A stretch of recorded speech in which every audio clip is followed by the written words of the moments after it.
lalabs, gagawa tayo ng bagoong na alamang. O, yan. Ginisang alamang natin yan. Version ng sa aming probinsya lang. Hindi ko alam kasi yung version natin dito. Ayan. Meron tayo ditong karne na medyo may taba-taba siya. Nilagyan natin yan kanina ng tubig. Ayan. Ayun, nawala na. Pinapatuyo natin yan hanggang sa magmantika siya. Ayan.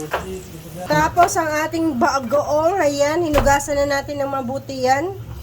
Ayan, sige, pamantikain natin to para mas masarap to. Pag medyo nagmamantika na siya, ayan. Magigisa na tayo ng sibuyas bawang. O, diba? Tas maraming kamatis. Hello, loves, look! Oy! Tingnan mo, nagmantika. Ang dami ng mantika. Oh, look. Oh, parang siyang chicharon. Ang sarap. Kaya lang ang kolesterol. Bawal tayo dyan. Oh, ang galing. Look at this. Oh, nakita niyo naman kanina. Walang mantika pa yan. Oh, yan. Tingnan mo. Ang daming mantika. Ayan, mag-start na tayong mag-gisa. Bawang muna.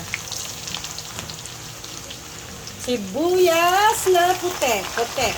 Sibuyas na puti. At may halong red pala yan.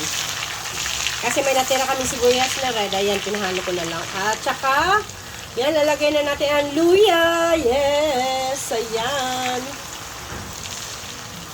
O, diba? At saka, lalagay na natin ang ating kamatis. Grabe ang kamatis ngayon mga kalalabs, ha? 120 ang kilo. Grabe. Ano na lang kaya ang mura na ricados ngayon? Wala na, puro na mahal. Hindi naman pwede na hindi tayo maglagay. Walang lasa ang ating lulutuin. Tapos ang siling labuyo mga kalalab, 600 ang kilo. Grabe naman yan. Salamat dyan sa mga mga kalalabs ko. Meron silang mga tanim na mga ganyan. Ang swerte nyo. Ilalagay na natin ang ating bagoong na alamang. Ayan, look. Ayan.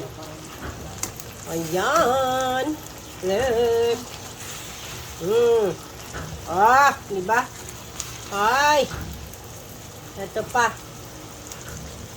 Para hindi sayang. Ayan. Ayan na. Oh, di ba? Naka. Kano na bang kilo ng tilapia ngayon? 100 sa sapote. 140. Pero sa mga sa talipapa, 170, no? Mura pa rin mga lalab sa sa sapote. Malaki din na mura. Mapapamura ka ng mga 30 to 40 pesos. Sayang din yun, di ba? O, yan. Antayin na natin, ha? Antayin lang natin. Ayan, antayin lang natin mag-iba yung, niya, itsura niya. Ayan.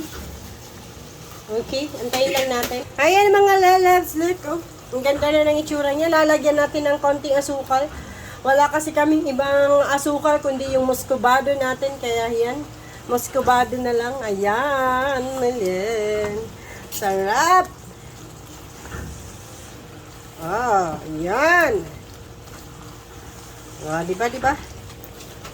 Diba? Diba? Ay, nako, sarap nito magkamay, mga lalabs.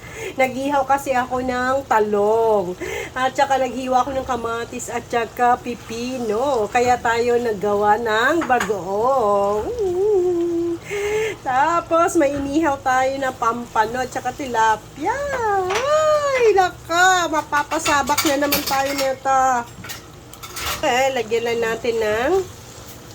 Lagyan natin ito ng kunting asin.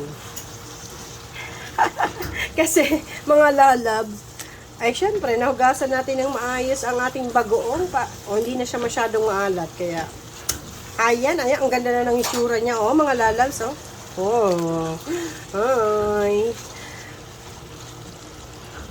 Ay, extra rice is waving. Ayan, mga lalabs, look at this. Ay, ako, extra rice is waving talaga nito, mga lalabs. Sige, ako ito.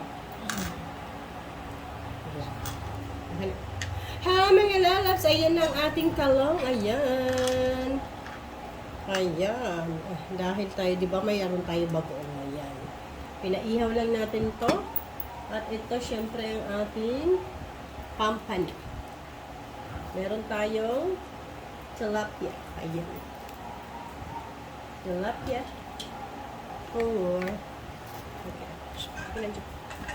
Hello mga lalas! Ayan ang ating talong. May cucumber yan at saka kamatis. At ayan, wala akong tinimpla dyan dahil dito sa ating bagoong.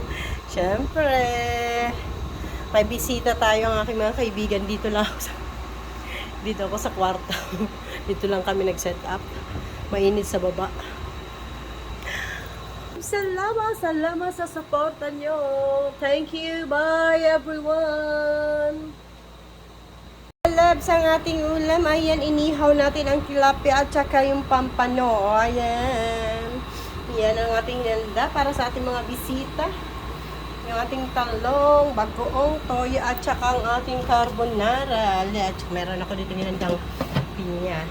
May gagawin pa tayo mamayang mango-bango at saka yung crispy kangkong. Ito yung ating sinangag with alamang. O, diba? Ready na, ready na, ready na.